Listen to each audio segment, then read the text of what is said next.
ओम शांति। Good morning everyone.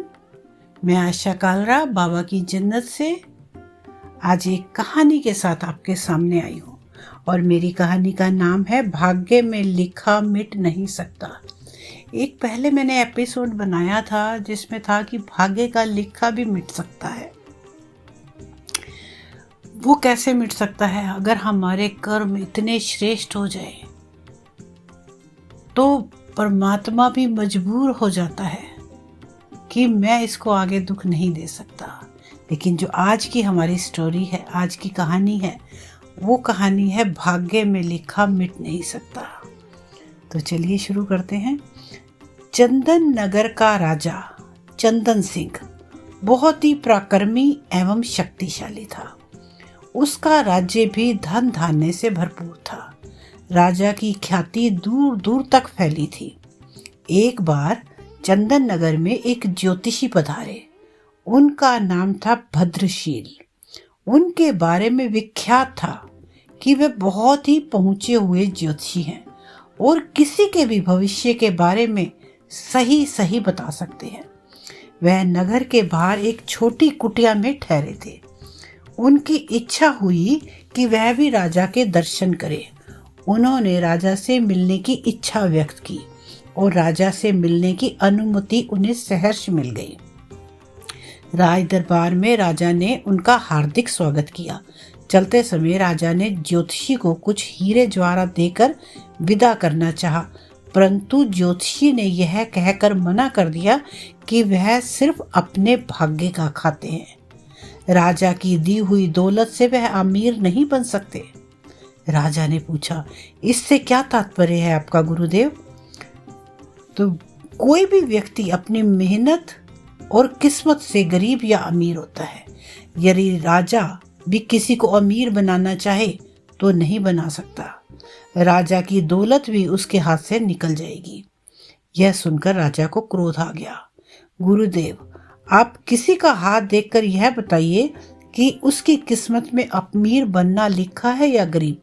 मैं उसको उलट कर दिखा दूंगा। राजा बोले, ठीक है, आप ही किसी व्यक्ति को बुलाइए, मैं बताता हूँ उसका भविष्य और भाग्य। ज्योतिषी ने शांतिपूर्वक उत्तर दिया। राजा ने अपने मंत्री को चुपचाप कुछ आदेश दिया और कुछ क्षणों में एक सजा धजा नौजवान ज्योतिषी के सामने हाजिर था।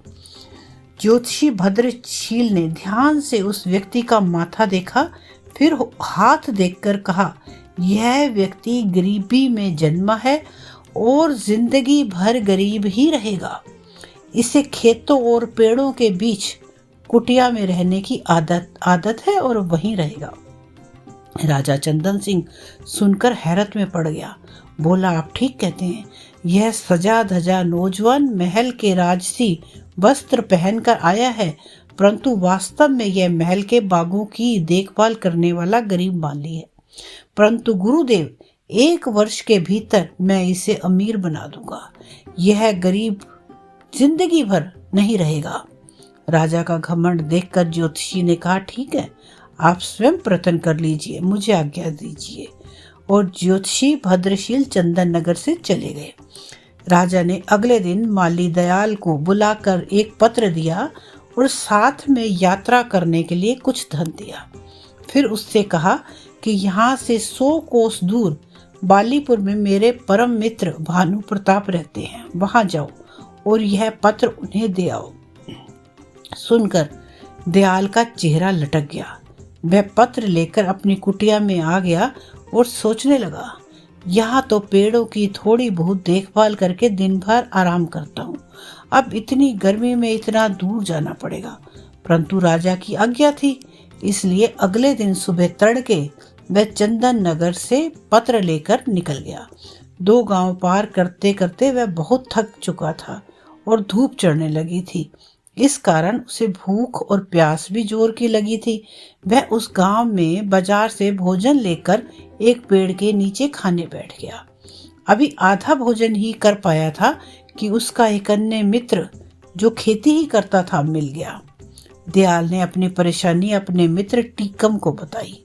सुनकर टीकम हंसने लगा, बोला, इसमें परेशानी की क्या बात है? राजा के काम से जाओगे, खूब अवगत होगी। तुम्हारी जगह मैं होता तो खुशी खुशी जाता। यह सुनकर दयाल का चेहरा खुशी से खिल उठा। तो ठीक है भैया टीकम, तुम ही यह पत्र लेकर चले जाओ, मैं एक दिन यहाँ आराम करके वापस चला जाऊंगा। टीकम ने खुशी खुशी वह पत्र ले लिया। 2 दिन में बालीनगर पहुंच गया। वहां का राजा भानु प्रताप था। टीकम आसानी से भानु प्रताप के दरवाजे तक पहुंच गया और सूचना भिजवाई कि चंदन नगर के राजा का दूत आया है। उसे तुरंत अंदर बुलाया गया। टीकम की खूब अवभगत हुई। दरबार में मंत्रियों के साथ उसे बिठाया गया। जब उसने पत्र दिया तो भानु प्रताप ने पत्र खोला। पत्र में लिखा था, प्रिय मित्र, यह बहुत योग्य एवं मेहनती व्यक्ति है। इसे अपने राज्य में इसकी इच्छा अनुसार 400 एकड़ जमीन दे दो और उसका मालिक बना दो। यह मेरे पुत्र समान है। यदि तुम चाहो तो इससे अपनी पुत्री का विवाह कर सकते हो। वापस आने पर मैं भी इसे अपने राज्य के 5 गांव इनाम में दे दूंगा। राजा भानु प्रताप को लगा कि यह सचमुच में योग्य व्यक्ति है। उसने अपनी पुत्री व पत्नी से सलाह करके पुत्री का विवाह टीकम से कर दिया और चलते समय ढेरों हीरे जवाहरात देकर विदा किया। उधर आलसी दयाल थका हारा अपनी कुटिया में पहुंचा और जाकर सो गया। 2 दिन सोता रहा, फिर सुबह उठकर पेड़ों में पानी देने लगा। सुबह जब राजा अपने बाग में घूमने निकले तो दयाल से पत्र के बारे में पूछा। दयाल ने डरते डरते सारी राजा को बता दी बात।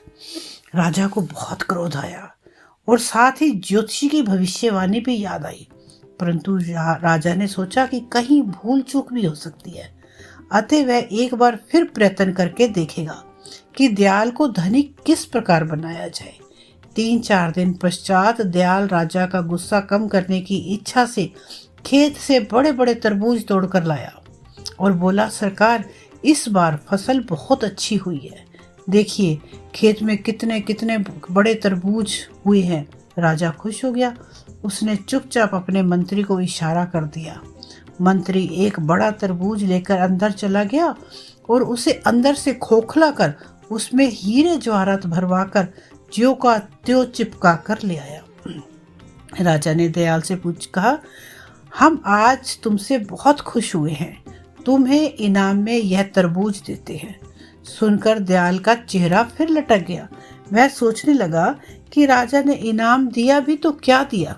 वह बड़े उदास मन से तरबूज लेकर जा रहा था, तभी उसका परिचित लोटन मिल गया, उसका एक फ्रेंड लोटन।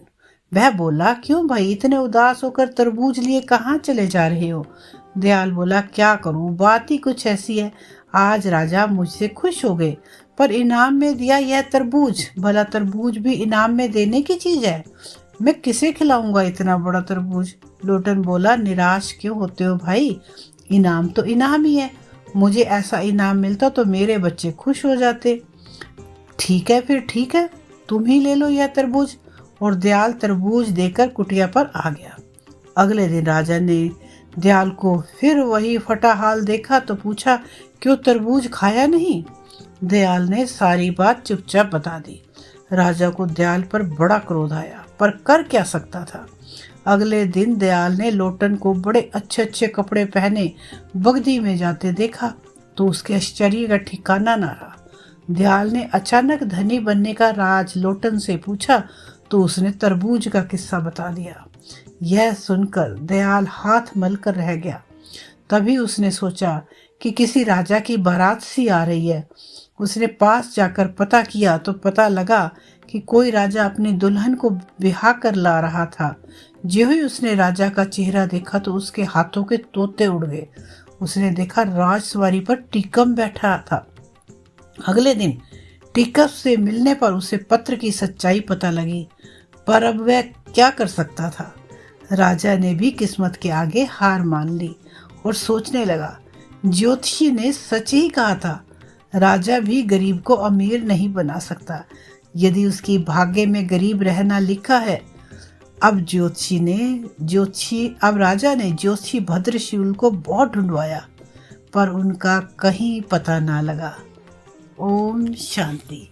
इसी को कहते हैं कि भाग्य का लिखा मिटा नहीं सकते, जो लिखा है वही मिलेगा, जितना लिखा है उतना ही मिलेगा। ओम शांति।